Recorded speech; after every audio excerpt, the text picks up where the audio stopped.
Gitu. Nanti pharmacological treatmentnya begitu. Itu satu. Yang kedua, pharmacological treatment atau strategi terapinya adalah yang kedua menghambat si MAO-B ini.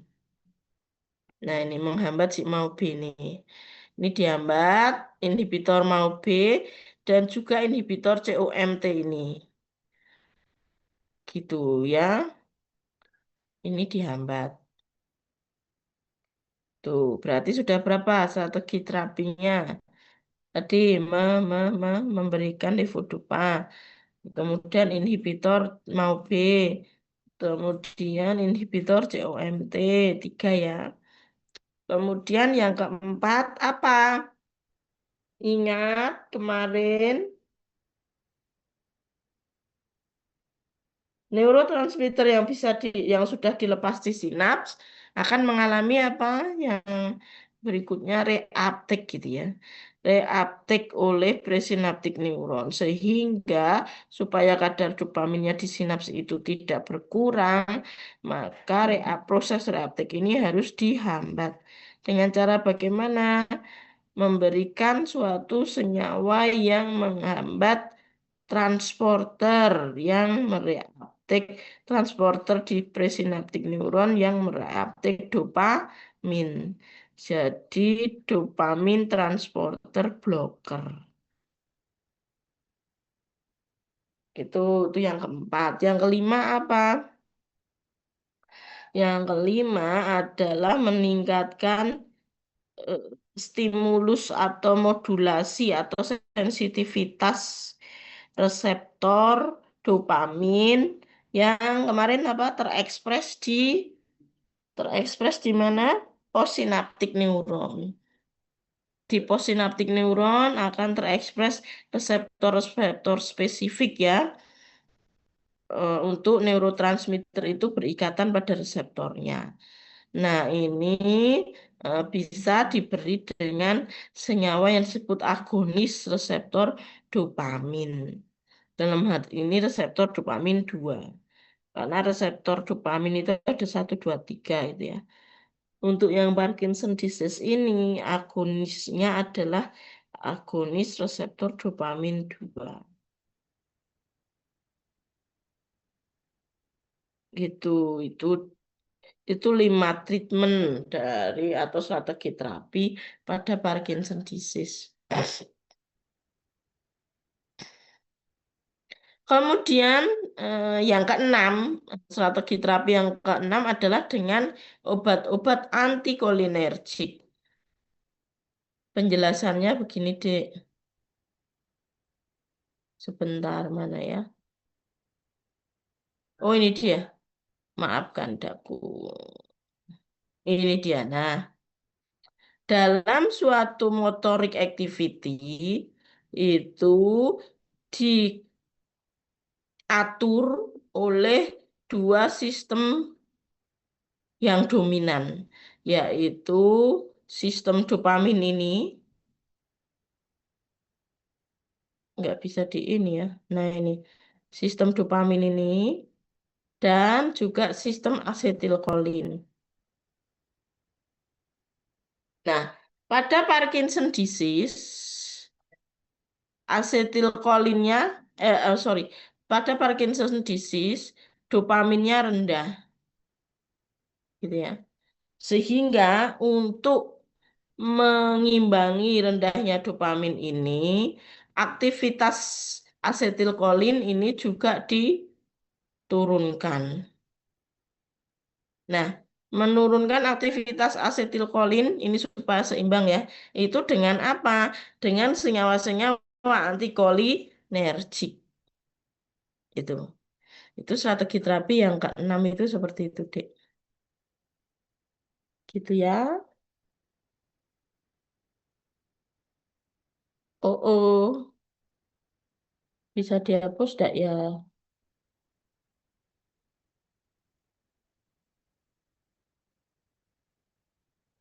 Yang mana ini yang di clear?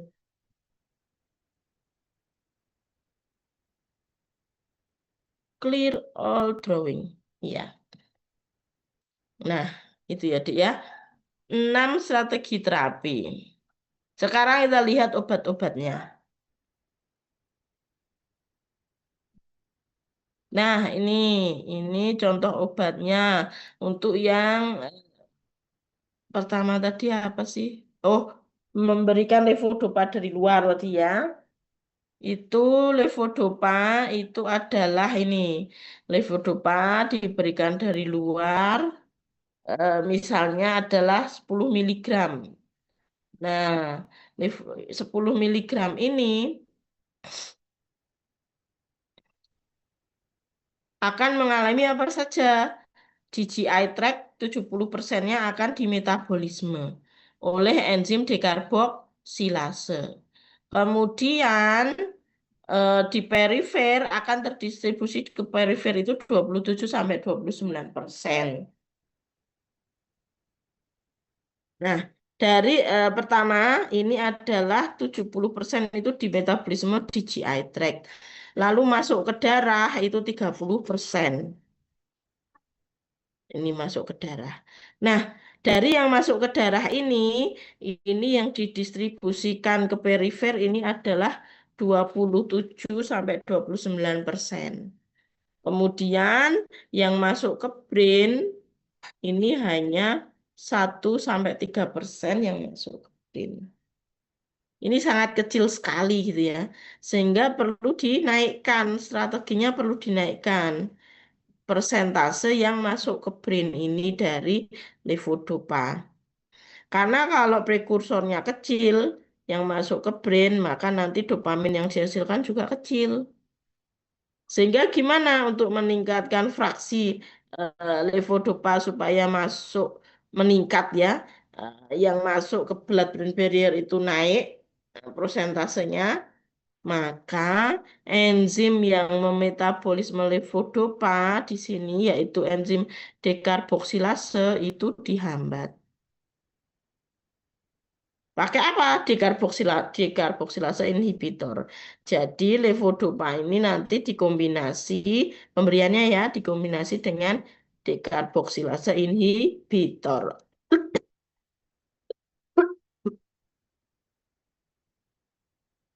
Itu adik-adik. Ini. Contohnya apa? Dekarboksilase inhibitor. Ini benzerasid, dopa. Nah, ini kombinasinya ya. Levodopa dikombinasi dengan karbidopa. Produknya Madopar. Ini udah kombinasi. Nah, apa yang terjadi setelah levodopa dikombinasi dengan karbidopa? Produknya namanya Madopar tadi. Saat 100% levodopa masuk ke dalam GI tract, maka yang dimetabolisme hanya 40%. Turun ya. Tadi dari 70%. Sehingga fraksi yang masuk ke darah naik. Tadi 30%, ini menjadi 60%. Nah, kemudian fraksi yang masuk ke brain itu naik menjadi 10%. Tadi dari 1 sampai 3%. Lumayan naiknya ya. Nah, ini. Maka jumlah dopamin, konsentrasi dopamin yang dihasilkan dari prekursor levodopa yang masuk blood-brain barrier itu juga nanti kadar dopamin yang dihasilkan juga meningkat. Ini ya pemberian menggunakan levodopa. Yang pertama, yang kedua diberi tadi antagonis dopamin. Contohnya ini. Ini contohnya ya. Bromokriptin dan lain-lain. Kemudian apa tadi menghambat inhibitor MAO-B. Ini contohnya si seligilin ini. Terus yang menghambat reuptake itu adalah amantadin. Nah, ini gambaran dari target obatnya.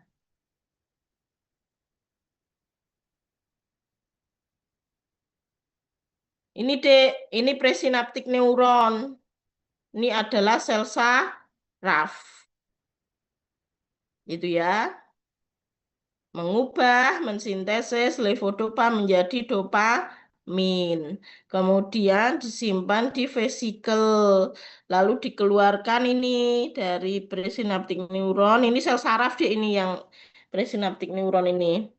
Nah, yang nomor dua ini adalah sel otot.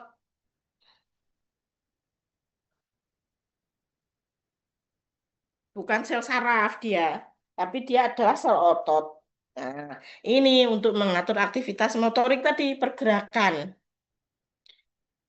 Nah, hubungan antara sel saraf dengan sel otot ini yang disebut tight junction. Junction itu ini. Karena biasanya kan sel saraf itu dengan sel saraf. Presinaptik neuronnya sel saraf, postsinaptik neuronnya sel saraf. Tapi pada tight junction yang mengatur aktivitas motorik kita, presinaptik neuron itu sel saraf, postsinaptik neuron itu sel otot. Gitu ya. Nah, tadi semakin tinggi levodopa, maka dopamin yang dihasilkan juga akan semakin tinggi. Nah, kemudian tadi sudah dilepas ya dopaminnya di sinaps. Nah, kemudian tadi dikasih antagonis reseptor dopamin, yaitu dalam hal ini reseptor dopamin 2. Agonis, maaf, diberi agonis. Agonisnya apa nih contohnya ini? Kemudian apa? Eh, eh, eh, eh, ini menghambat reuptake nih. Reuptake dengan cara mengeblok si transporter dopamin blocker, diblok pakai amantadin. Lalu menghambat si enzim yang memetabolisme dopamin dengan apa? Selegilin, yaitu inhibitor MAO-B. Gitu ya, Dek ya. Terus nanti ada inhibitor COMT. Nah, ada inhibitor COMT. Terus sama antikolinergik. Gitu, kita lihat satu-satu.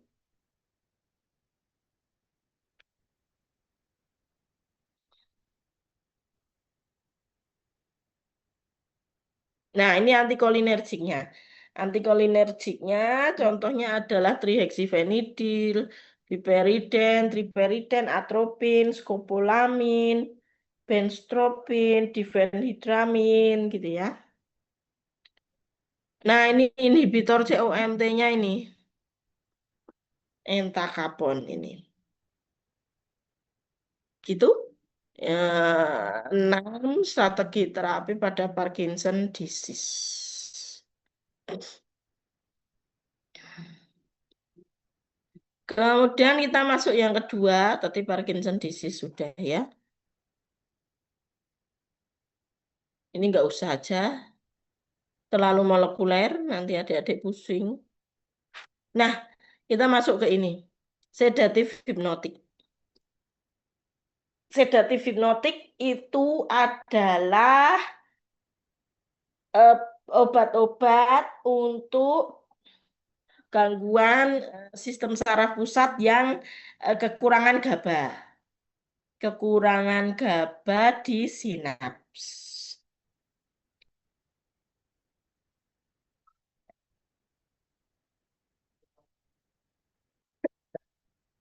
Nah, ini apa yang terjadi GABA jika terikat pada reseptornya. Ini ya, kita lihat dulu. Nah ini.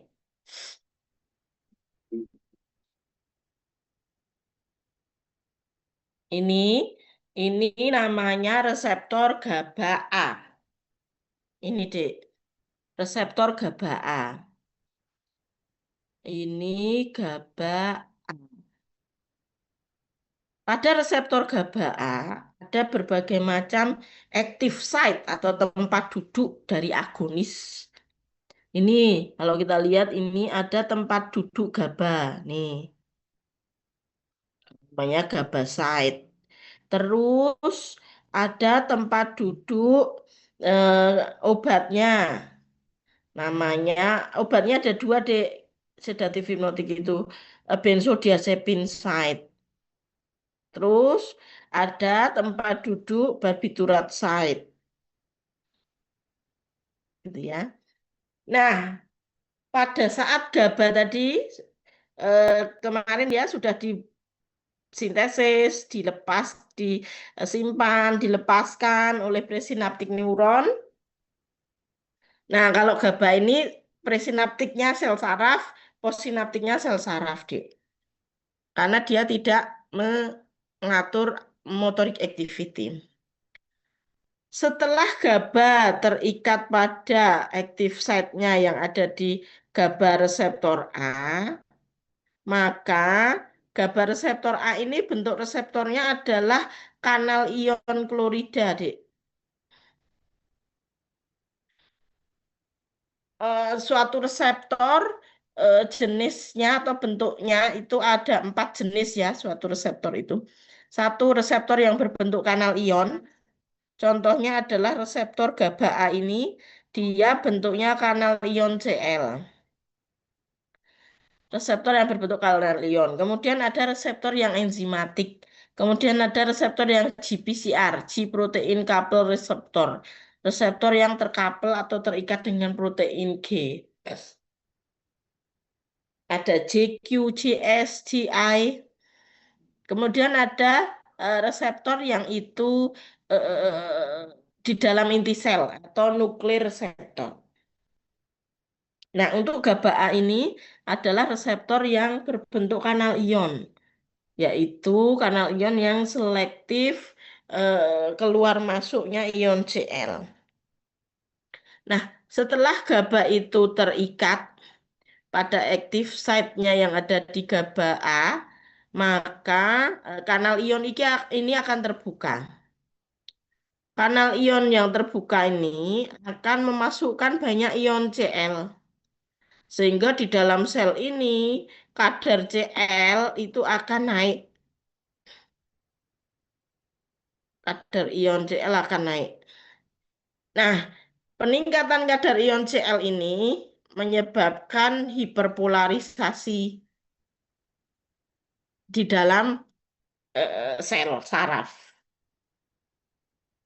Nah, kemudian kondisi hiperpolarisasi ini akan menghambat penghantaran impuls saraf. Penghantaran impuls saraf ini akan dihambat, yang mana dampak dari penghambatan impuls saraf ini akan menyebabkan penekanan sistem saraf pusat. Efeknya. Efeknya akan menekan sistem saraf pusat. Efek ini disebut calming effect. Gitu. Nah, calming effect itu seperti apa? Calming effect itu adalah yang ini.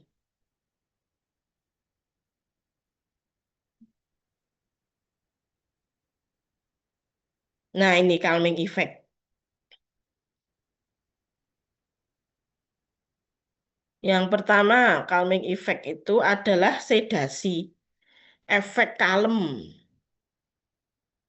Sedasi itu apa?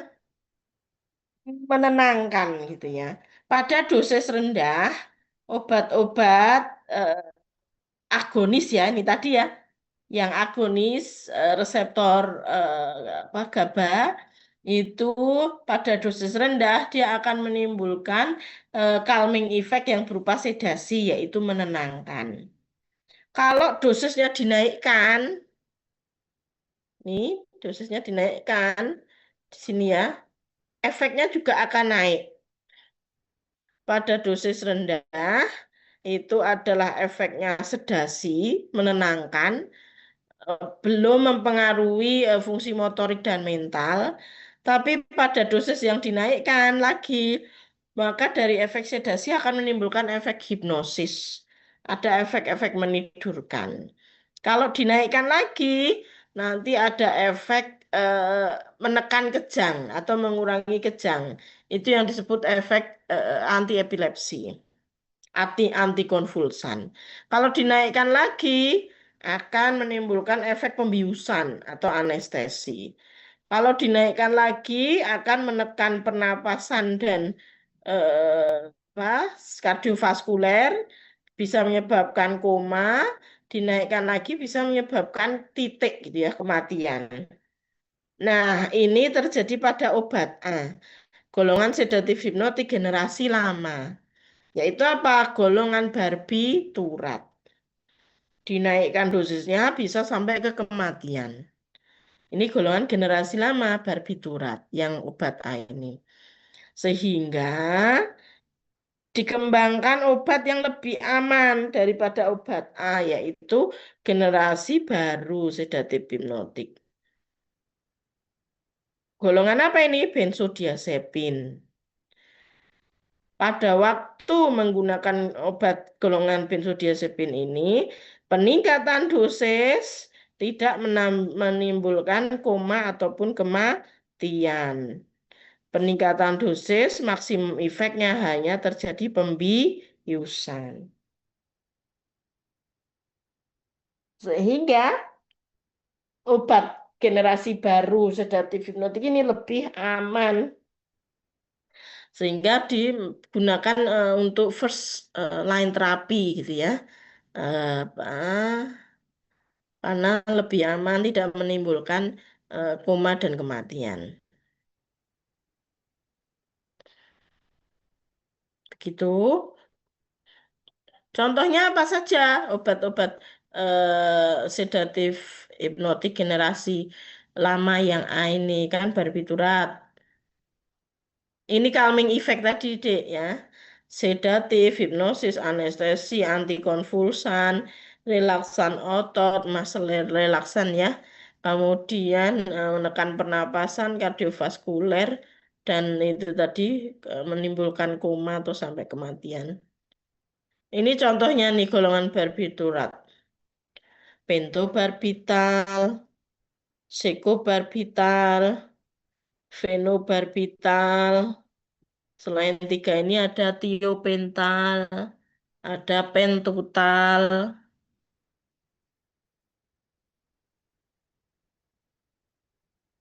Kemudian yang golongan baru, benzodiazepin tadi, ada chlordiazepam, diazepam, lorazepam, alprazolam, flunitrazepam, oxazepam, triazolam, dan lain-lain.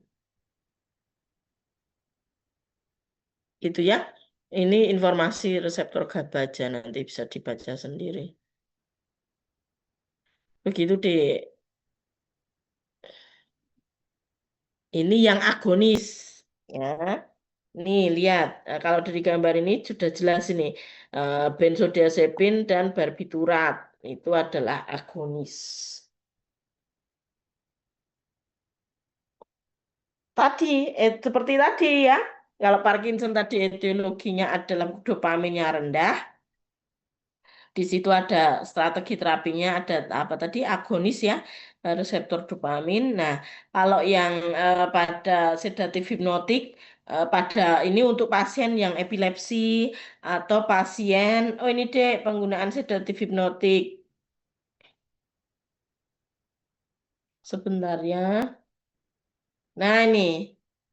Kalau tadi kan Parkinson disease, ini pada pasien yang gangguan kecemasan, ini kadar gabanya rendah, gangguan tidur, insomnia, ini juga kadar gabanya rendah, untuk anestesi dan juga untuk epilepsi, pasien epilepsi. Nah, kejang-kejang ini terjadi karena kadar GABA itu apa di sinaps itu rendah. Sehingga apa strategi terapinya adalah tujuan terapinya apa? Meningkatkan kadar GABA di sinaps atau mencegah eh, berkurangnya kadar GABA di sinaps. Caranya bagaimana? Yang pertama dengan si agonis tadi. Ini ya, pakai agonis reseptor GABA. Kalau yang dopamin tadi agonis reseptor dopamin, bromokritin, dan lain-lain. Nah, kalau yang reseptor GABA ini tadi agonisnya ada dua, generasi lama, generasi baru. Yang generasi lama adalah yang barbiturat, generasi barunya yang benzodiazepin. Ini yang pertama pakai agonis. Sehingga apa? Muncul calming effect tadi. Calming effect-nya apa? Menekan sedasi. Sorry, menimbulkan sedasi, menimbulkan kenangan, sehingga bagi yang cemas berlebih itu menjadi lebih tenang. Bagi yang insomnia, nggak bisa tidur, itu dosisnya dinaikkan, maka ada efek hipnotik, bisa menimbulkan tidur. Kemudian bagi yang epilepsi dosisnya dinaikkan. Tadi ada antikonvulsan efeknya sebagai anti epilepsi. Kemudian kalau mau operasi dosisnya dinaikkan untuk efek pembiusan atau anestesi. Begitu ya, Dek ya. Tuh.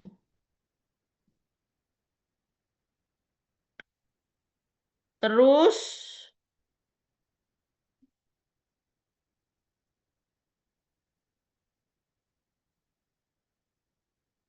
strategi terapi yang kedua adalah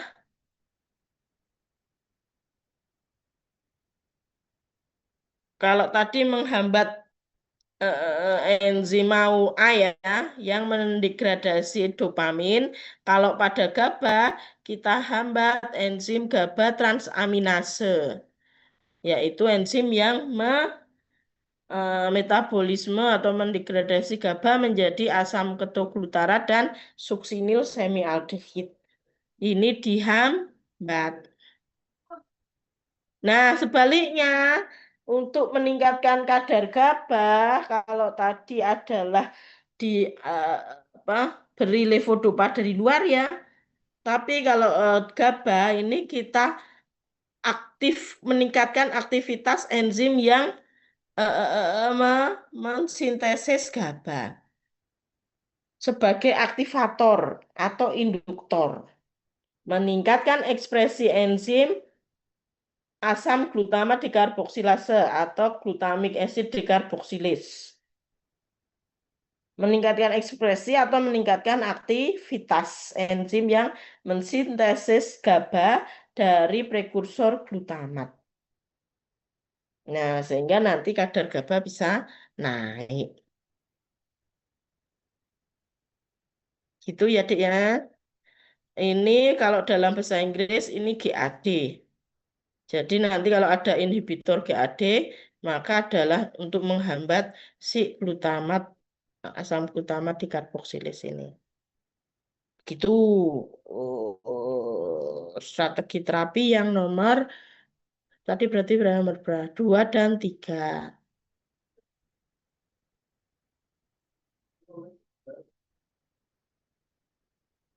Nah, contoh-contoh obatnya apa?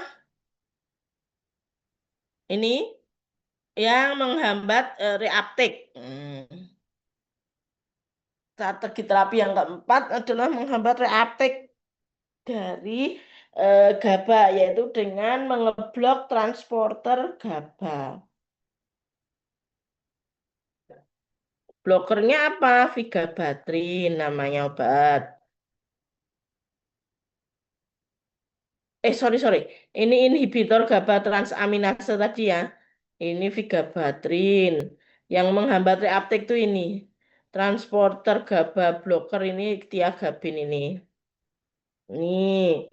Terus ini yang meningkatkan tadi asam glutamat dekarboksilase atau glutamic acid dekarboksilase. Itu adalah meningkatkan GAD.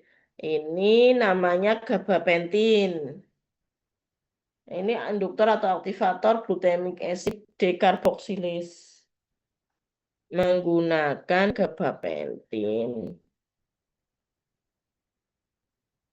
Itu ya, berarti tadi pakai agonis, pakai inhibitor GABA transaminase, induktor atau aktivator enzim pensintesis tadi, GAD, glutamic acid decarboxylase, dan kemudian memakai apa, Dek? Transporter blocker. Ini ya. Oke, itu untuk epilepsi. Nah, ini gambaran aja nih. Gambaran dari, tak terangkan dikit ya untuk ini ya. Ini presinaptik neuron. Ini postsinaptik neuron.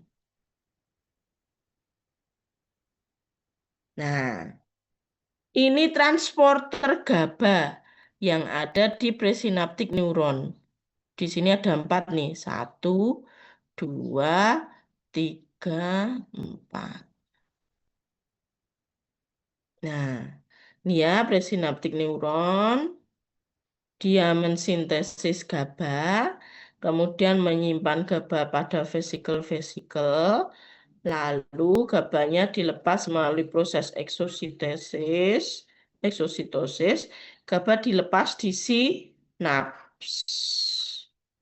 Nah, kemudian GABA ini bisa direuptake oleh transporter GABA masuk ke dalam presinaptik neuron. Selain itu, GABA juga bisa terikat pada reseptornya. Ini nih, GABA A reseptor. Nah, ini bentuknya kanal ion D. Ada 5 ini.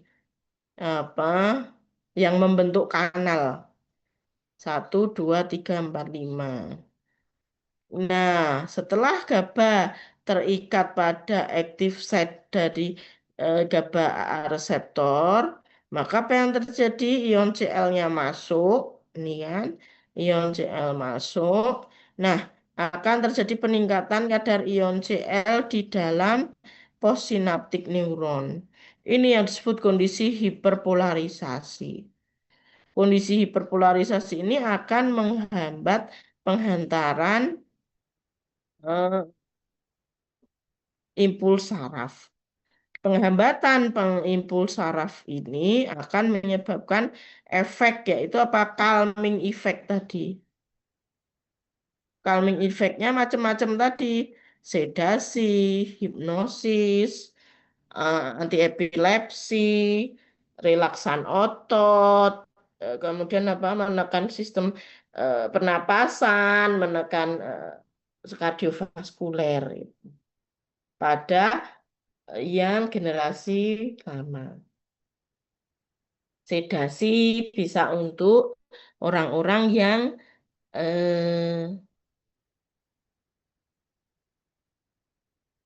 kecemasannya berlebih. Karena kecemasan berlebih ini adalah gejala awal depresi. Kemudian hipnotik, kalau dosisnya dinaikkan tadi ya muncul efek hipnotik. Maka apa yang terjadi bisa untuk pasien yang insomnia, susah tidur. Terus dosisnya dinaikkan lagi, akan muncul efek menekan kejang, sehingga bisa sebagai obat-obat epilepsi. Dosisnya naik lagi, bisa relaksan otot. Nah, ini tercapailah efek pembiusan, anesthetic agent. Dosisnya naik lagi, terjadi penekanan sistem pernapasan dan kardiovaskuler. Nah, ini pada yang generasi lama. Yang generasi baru hanya sampai ke anestesi efeknya. Begitu ya, ini contohnya seperti ini.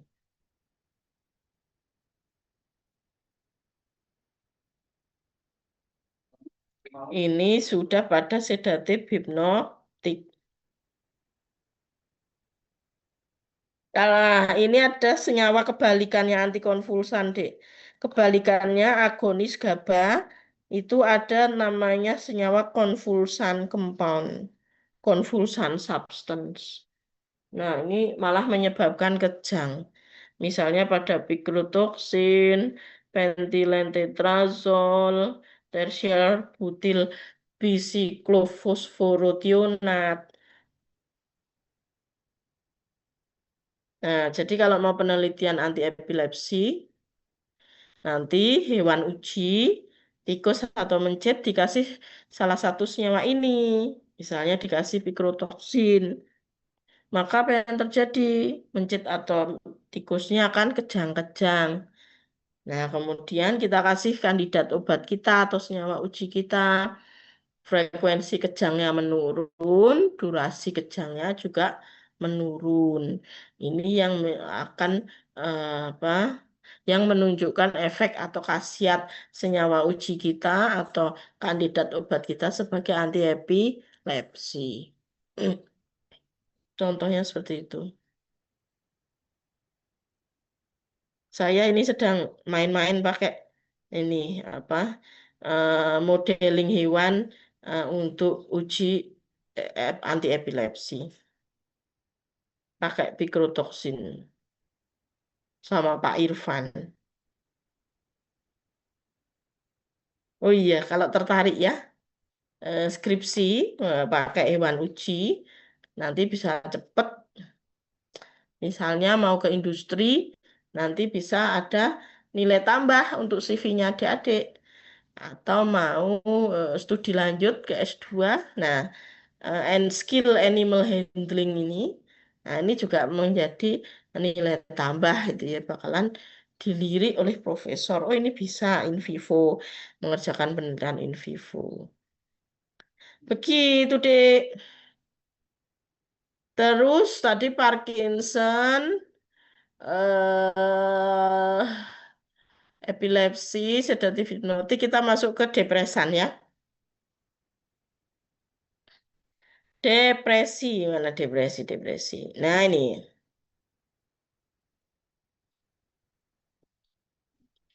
antidepresan, namanya aja antidepresan. Maka obat ini digunakan untuk, ya Allah saya ngantuk saudara-saudara sebangsa setanah air. Kita itu Jumat-Jumat mau Jumatan juga diminta kuliah ya. Eh, tapi biasanya reguler kalau offline kita juga jam-jam segini ya. Nah, enggak apa-apa, yuk mari kita sebentar lagi. Antidepresan. Namanya juga antidepresan berarti memang untuk mengurangi depresi. Depresi itu sebenarnya sekumpulan gangguan, Dek. Jadi simptomatik ini. Eh, Seperti kalau kita common cold ya, flu, batuk, batuk pilek, itu namanya symptomatic disease. Sama depresi, autism spectrum disorder misalnya, atau depresi itu juga symptomatic disease. Sehingga yang kita obati, yang kita tekan adalah gejala-gejalanya. Nah, gejala depresi gimana?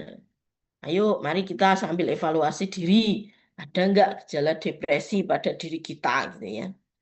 Jangan sampai kita hidup, belajar, hidup di farmasi, kok depresi. Nah, karena depresi ini, stres misalnya ya, itu sumber dari segala sumber penyakit. Stres itu bisa menimbulkan penyakit mental, bisa menimbulkan penyakit fisik, kena mental. Nah, sekarang apa gangguan dari gejala depresi? Nah, ini gangguan mood. Apa? Rasa sedih yang berlebihan, rasa tidak berguna yang berlebihan, rasa bersalah yang berlebihan. Ini yang berlebihan loh, Dek ya. Kecemasan yang berlebihan. Boleh sedih, boleh cemas, boleh merasa bersalah, boleh merasa tidak berguna, tapi sebentar dan sedikit saja untuk kemudian bisa bangkit lagi gitu. Nggak usah berlebihan, lebay gitu ya. Maka kalau hal-hal yang berlebihan bisa menyebabkan depresi. Nah, nanti gejala yang paling parah itu bisa sampai ke harm yourself gitu ya. melukai dirimu sendiri. Bisa sampai ke ada keinginan untuk hara diri atau suicide atau bunuh diri. Nah, ini yang terberat severe depression itu ini. Nah, etiologinya apa? Atau patofisiologinya? Etiologi tadi faktor penyebab. Depresi terjadi karena penurunan kadar neurotransmitter norepinefrin dan juga serotonin atau 5-HT, 5-hidroksitriptamin. Sehingga apa tujuan terapinya? Kembali lagi seperti tadi ya, yang kekurangan GABA, kekurangan dopamin. Kita meningkatkan kadar neurotransmitter norepinefrin dan serotonin yang ada di sinap. Strategi terapinya apa? Nah, ini ada 4 golongan antidepresan. Ada yang antidepresan trisiklik, ada antidepresan heterosiklik, ada antidepresan sisri, selektif serotonin reuptake inhibitor, ada antidepresan yang inhibitor mau. Nah,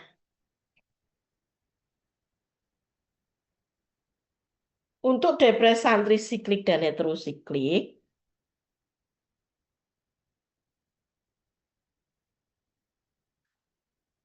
trisiklik ini adalah strukturnya ada 3 cincin gitu ya. Kerja dari trisiklik dan heterosiklik itu sama, Dek. Yaitu apa? Menghambat reuptake norepinefrin dan serotonin. Tapi trisiklik dan heterosiklik ini adalah tidak selektif dalam menghambat transporter. Tidak hanya satu transporter yang dihambat, tapi di sini 2 transporter yang dihambat. Yaitu apa? Transporter norepinefrin dan transporter serotonin. Sehingga ini merupakan non-selektif reuptake inhibitor. Selain itu, juga mempengaruhi sistem reseptor yang lain pada trisiklik dan heterosiklik. Maaf, pada trisiklik ini. Sehingga apa efek sampingnya banyak. Antikolinergik, sedatif, hipotensi, peningkatan berat badan. Nah, karena efek sampingnya banyak, maka didesain cincin 3 cincinnya hilang. Tidak ada struktur 3 cincin. Itu yang disebut antidepresan heterosiklik. Tapi sama mekanismenya, masih tetap non-selektif transporter blocker. Tetap mengeblok transporter serotonin dan juga mengeblok transporter norepinefrin.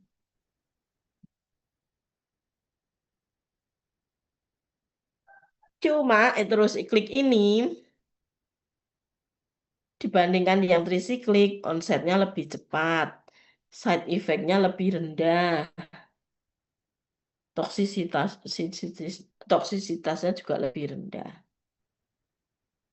Tapi mekanismenya sama. Nah, ini contohnya ya. Ini yang heterosiklik, amoxapin, bupropion, dan lain-lain. Ini yang trisiklik. Amitriptilin, nortriptilin, imipramin, dan lain-lain. Nah,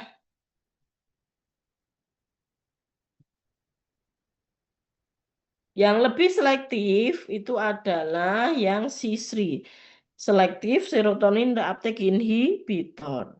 Ini hanya menghambat reuptake dari serotonin, yaitu dengan mengkaji transporter serotonin.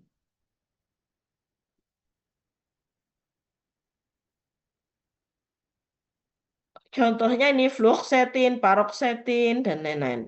Ini menjadi first line terapi gitu ya pada depresi. Kemudian yang lebih selektif lagi juga adalah, tapi ini beda target. Kalau tadi menghambat bloker transporter yang mereuptake, kalau yang ini inhibitor enzim. Mau B, yaitu enzim yang mendegradasi norepinefrin.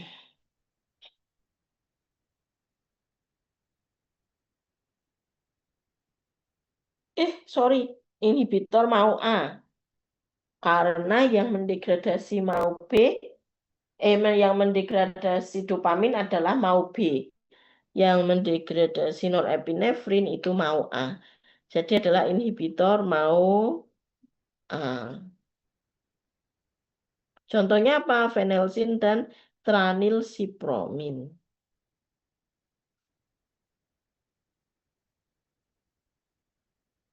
Oke, itu untuk antidepresan.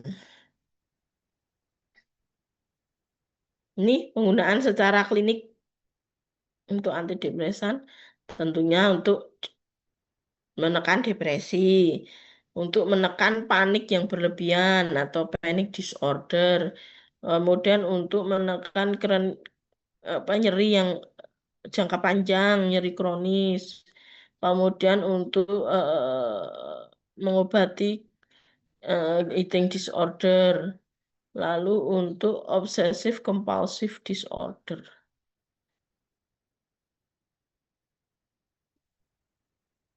Ini penggunaan antidepresan secara klinis. Terus mana lagi tadi ya yang belum ya? Antidepresan.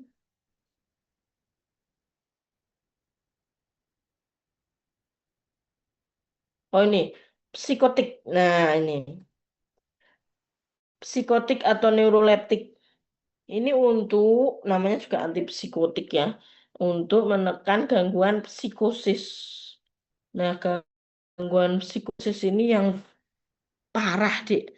Kita sebut sebagai gangguan jiwa atau schizophrenia. Gitu ya. Hmm,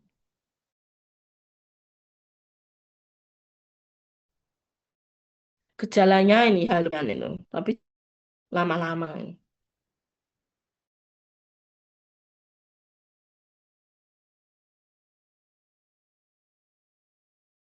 Jangan kebanyakan halu di schizofren.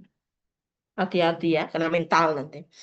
Kemudian gejala yang lain adalah delusi atau waham, bicaranya ngelantur gitu. Jadi kalau ada temennya bicaranya ngelantur itu harus lihat, wih, ini jangan-jangan gejala psikosis ini, gitu ya. Kalau sering bicara ngelantur, tapi kalau sesekali bicara ngelantur karena mungkin stres, laporan praktikumnya banyak.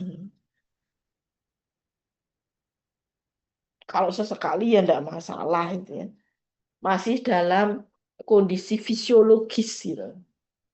Tapi kalau sering, nah ini yang bahaya. Sudah masuk ke ring patologis.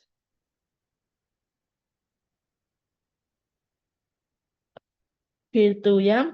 Etiologinya apa? Atau patofisiologinya atau faktor penyebabnya? Kelebihan dopamin di mesokortis dan kekurangan dopamin di mesolimbik. Sehingga tujuan terapinya adalah mengurangi dopamin yang berlebihan tadi di area mana? Mesokortis dan memicu pelepasan dopamin pada area yang kurang yaitu area mesolimbik.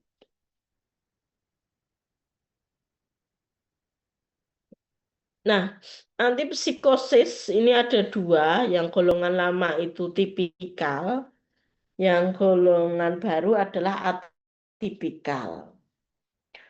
Lagi-lagi deh, golongan lama itu pasti ada kelemahan. Sehingga orang mengembangkan golongan obat baru untuk mengatasi kelemahan-kelemahan tersebut. Misalnya psikosis ada golongan yang tipikal, ada yang atipikal. Tipikal ini generasi lama, dia bekerja mengeblok reseptor dopamin 2, ini untuk yang kelebihan dopamin tadi di area mesokortis tadi ya. Tapi selain bekerja pada reseptor dopamin 2, dia juga bekerja pada reseptor muskarinik, adrenergik, sehingga efek sampingnya banyak. Efek antikolinergik, efek ekstrapiramidal, yang mana efek ekstrapiramidal ini gejalanya adalah seperti Parkinson disease. Sehingga pasiennya disebut apa gejala tadi disebut gejala pseudoparkinsonism. Ini namanya side effect-nya yang berupa gejala pseudoparkinsonism ini disebut gejala ekstrapiramidal.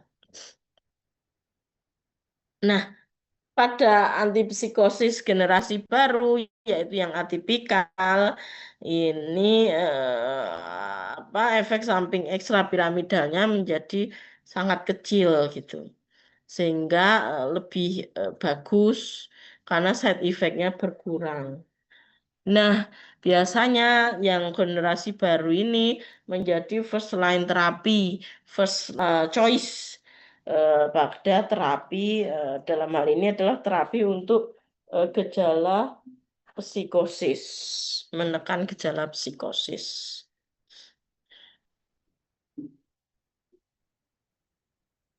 Ini info gejala ekstrapiramidal itu apa? Ini ya semuanya ke gangguan motorik, kekakuan otot, kemudian involuntary spasme, kejang-kejang eh, muncul yang tidak disengaja, muncul tiba-tiba pada daerah mulut, wajah, jari gitu bisa kejang gitu ya. Ini muncul pada berbagai macam penggunaan obat antipsikosis tadi, yang side effect ekstrapiramidal tadi ini, Dek. Nah, yang lama, penggunaan yang lama ini 72 hari penggunaan obat antipsikotik agent tadi bisa menyebabkan gejala pseudoparkinsonism. Ini muncul ya, bukan muncul. Maaf, kok semua muncul-muncul gini ya? Kurang N. Nah, ini contoh obat-obat yang termasuk atipikal. Ini CPZ atau klorpromazin, thioridazin, mesoridazin, flufenazin, perfenazin, thiotixen, haloperidol. Nah, yang sering disalahgunakan tuh haloperidol nih. Banyak sekali resep-resep palsu. Apa biasanya kombinasinya ya resipe haloperidol 30 tablet, resipe trihexyphenidyl tadi di antikolinergik gitu ya. Itu 30 tablet. Kemudian resipe klordiazeposid yang apa tadi benzodiazepin itu 30 tablet. Nah, biasanya seperti itu kombinasinya resep-resep palsu yang itu dipakai untuk apa nanti, Dek? Untuk penyalahgunaan obat, untuk ngefly gitu ya, untuk menimbulkan efek-efek euforia, efek-efek yang menyenangkan, membuat hati senang. Karena dia ingin lari dari masalah, biasanya orang-orang yang banyak masalah, pengen bersenang-senang itu kemudian pakai kombinasi obat seperti ini.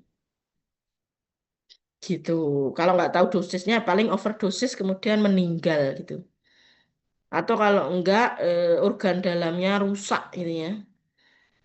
Nah, itu biarin aja orang-orang yang nggak tahu obat itu menyalahgunakan obat. Dikandani ngeyel soalnya ya. Banyak deh itu saat saya dulu praktek di apotek. Sekarang saya prakteknya di apotek veteriner ya. Dulu di apotek manusia itu dapat resep-resep palsu kayak gitu. Banyak kelihatan kok dek resep palsu sama enggak itu. Dikirone awake dhewe goblok nih ya. Apa apoteker tuh dikiranya itu bodoh, tapi tidak, kita bisa mendeteksi kalau seperti itu. Dulu ada apotek yang tetap melayani resep-resep palsu itu, sehingga ini obat-obat ini kan golongan psikotropik, Dek.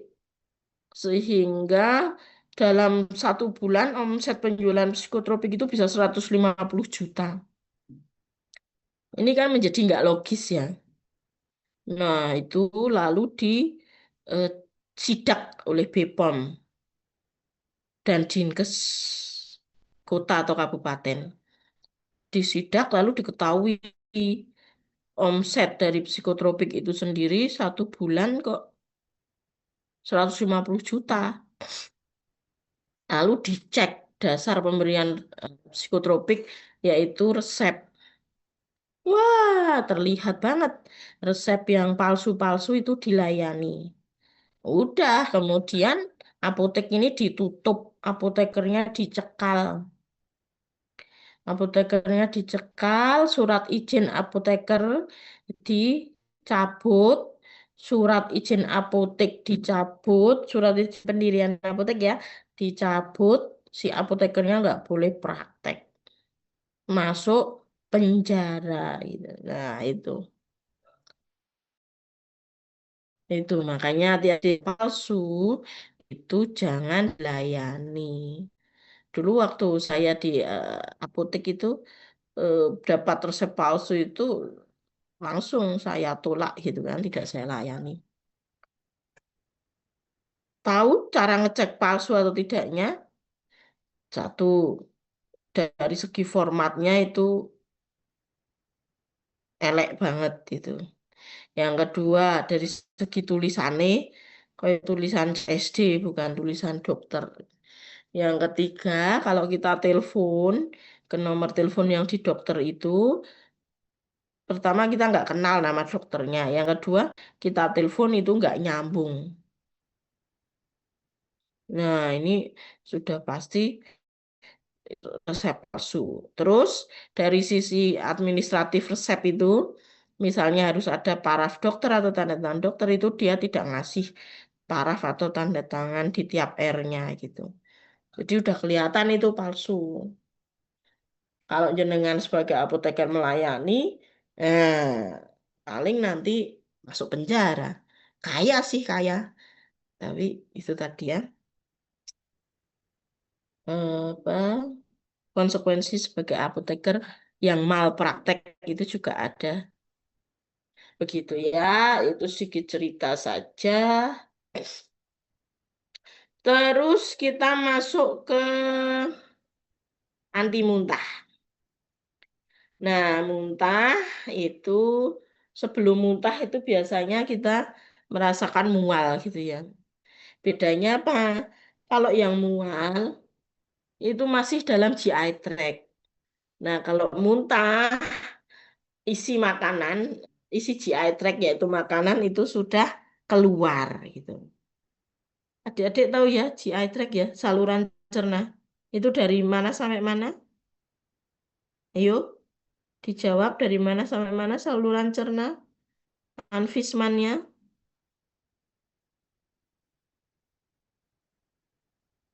Yo. Dari mulut sampai rektum. Iya, betul dari mulut sampai rektum. Dari mulut sampai rektum. Nah, itu namanya saluran cerna. Nah, apa yang menyebabkan mual kemudian muntah? Kalau kita lihat, kita menjadi tidak mual dan tidak muntah itu karena eh, ini peran dari namanya di otak kita ada area postrema. Nah, area postrema ini terdiri dari 3 reseptor atau yang disebut area CTZ ya, chemoreceptor trigger zone. Ini merupakan kerja dari 3 reseptor, yaitu reseptor dopamin 2, kemudian reseptor serotonin, HT itu, hidroksitriptamin ya, 5 hidroksitriptamin itu serotonin. Jadi ini 5-HT3 ini reseptor serotonin 3 dan juga reseptor histamin H1. Nah, kalau area postrema atau kemoreseptor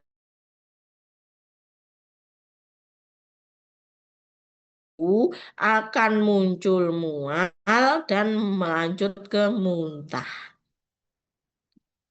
Mual adalah perasaan tidak enak di dalam perut yang bisa berakhir dengan muntah, di mana muntah adalah sebenarnya ini pengeluaran isi lambung karena apa?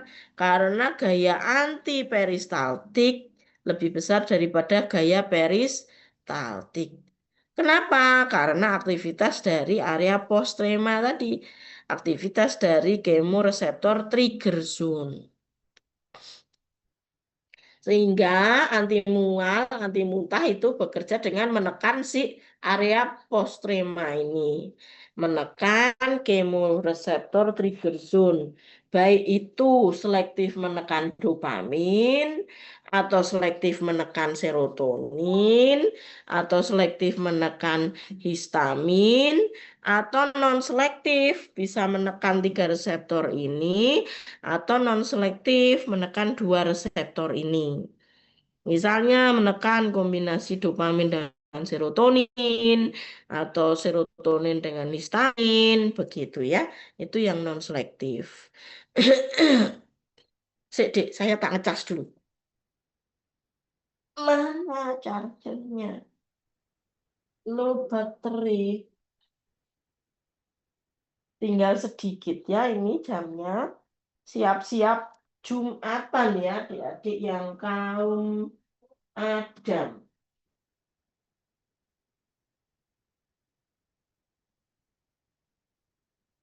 Harusnya sudah mandi, nanti tinggal cabut ke masjid. Anak saya udah mandi belum ya? Nah, apa yang menyebabkan pengaktifan dari CTZ atau area postrema? Bisa karena movement, movement misalnya naik base, itu kan pergerakan gitu ya. Nah, ini juga bisa menyebabkan mual kemudian muntah. Kemudian movementnya naik bis, mengendarai perahu, mobil atau pesawat terbang itu bisa. Kemudian muntah bisa terjadi karena hormonal, misalnya pada kehamilan. Kemudian side effect dari pengobatan, misalnya obat-obat cancer. Nah, ini juga efek sampingnya atau obat-obat analgetik yang opioid misalnya morfin. Morfin itu efek sampingnya 2D.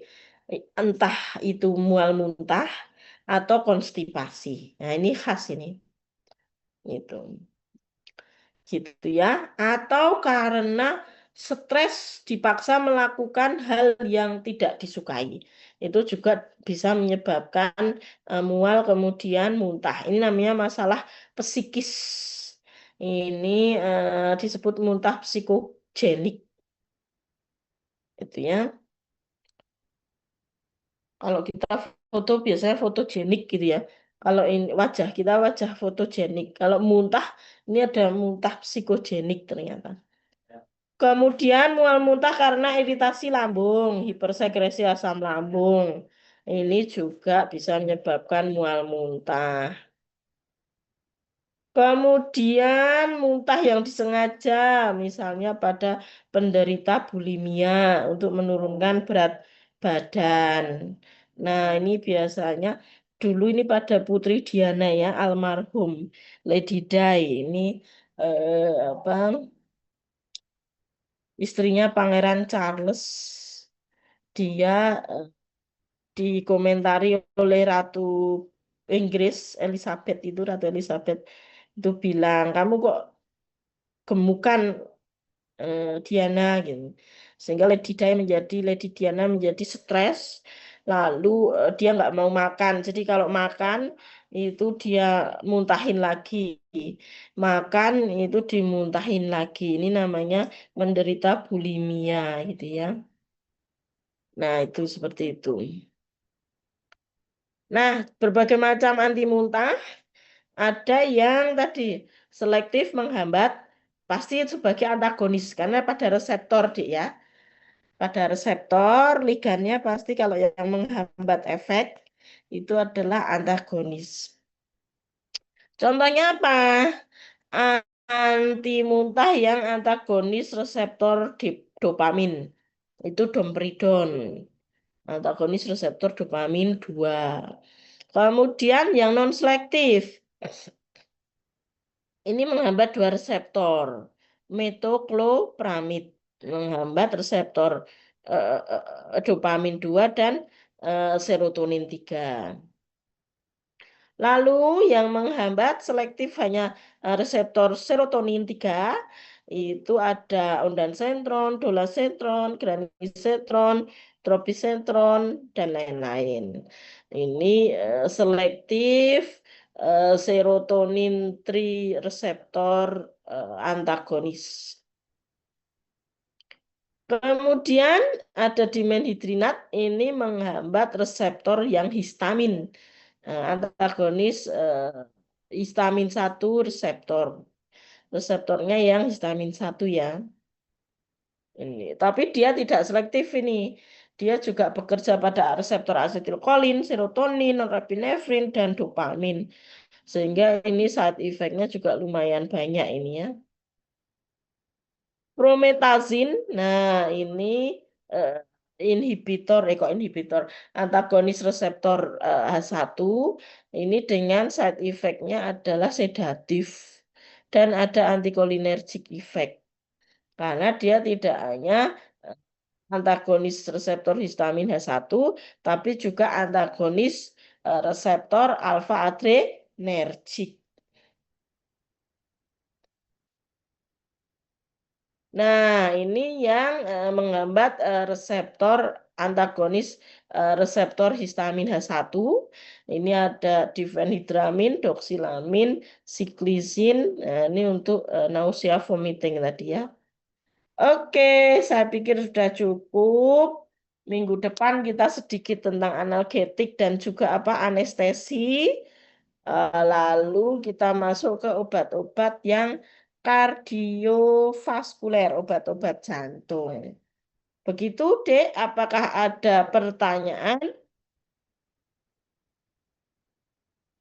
Tidak ada?